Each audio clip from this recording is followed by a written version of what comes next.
Hello बच्चों, let's read the question. Two masses of 8 kg and 4 kg are connected by a string as shown in the figure over a frictionless pulley. The acceleration of the system is. तो हम लोगों को इस पूरी block system का acceleration निकालना है.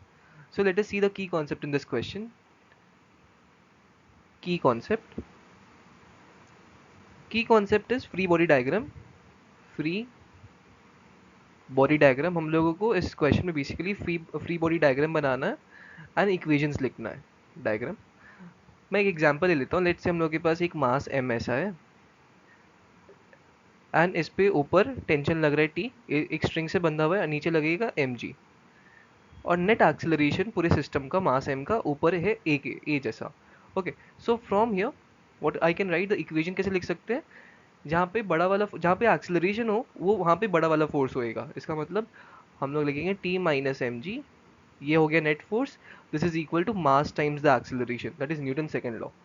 Same चीज हम लोग यहाँ पे भी यूज करेंगे so is to solve the question. So this is the main key concept.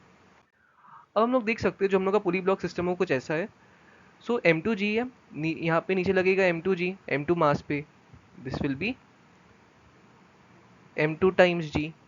And tension लग ही रहा है यहाँ पे ऊपर, सेम चीज़ टेंशन यहाँ पे ऊपर लग रहा है, यहाँ पे नीचे लगेगा एम, यहाँ पे भी ग्रेविटेशनल फोर्स लगेगा. बट जस्ट बिकॉज ये मास इंक्लाइन प्लेन पे है तो इस पे क्या लगेगा, इस पे लगेगा इस तरफ m one g sine 60 degree. Basically sine theta होता है, theta is the angle of the incline plane. So angle तो 60 डिग्री है, तो एम वन जी साइन 60 लग रहा है. ओके, सो हम लोग ने नेट फोर्सेज लिख दिए. अब मैं क्या कर रहा हूँ, अज्यूम कर ले रहा हूँ कि एक्सेलरेशन, नेट एक्सेलरेशन नीचे की तरफ है, मतलब एक्सेलरेशन इस तरफ है, ये ए है. ओके, अगर ये ब्लॉक नीचे आएगा तो ये ब्लॉक ऊपर जाएगा. So from here I can write acceleration is upwards. Okay, अब हम लोग इक्वेशंस फॉर्म करते हैं. सो पहला equation I am writing for this block, वो क्या बनेगा, it will be T minus m two g. अब एम टू जी का वैल्यू लिख देता हूँ मैं डायरेक्टली. एम टू का वैल्यू है 4 g, this is equal to 4 times a. So यहाँ से जो टी का वैल्यू क्या आ जाता है, T comes out to be 4 g plus 4 a. Okay, ये पहला इक्वेशन बन गया. दूसरा equation I will write for this block. यहाँ पे क्या लिख सकता हूँ मैं, यहाँ पे एम वन का वैल्यू है 8 g into sine 60. Sine 60 is root 3/2 minus T, this is equal to 8 times the acceleration. So यहाँ पर 4 रूट 3 जी.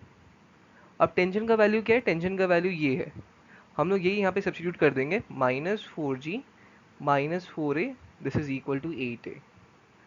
ओके, सो यहाँ से g into 4 root 3 -4, this comes out to be 12 a. Okay, अब 4 root 3 -4 का क्या value होता है, मैं यहाँ पे लिख देता हूँ. 4 root 3 -4, this is equal to 2.928.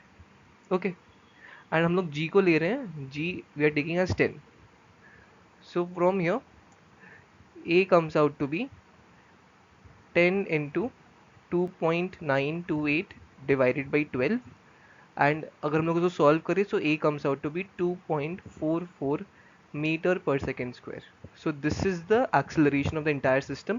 And just because ये क्वांटिटी पॉजिटिव आई, इसका मतलब एक्सेलरेशन नीचे की तरफ ही है. अगर ये चीज़ नेगेटिव आता है इसका मतलब हम लोग जो सेंस लिया एक्सेलरेशन का वो ऑपोजिट है, मतलब ऊपर होता. बट ये पॉजिटिव आया है, इसका मतलब एक्सेलरेशन नीचे की तरफ है. So this is the correct answer. So if we will look at the options, हम लोग देख सकते हैं ऑप्शन डी करेक्ट आ रहा है. So from here we can mark the correct answer is option D.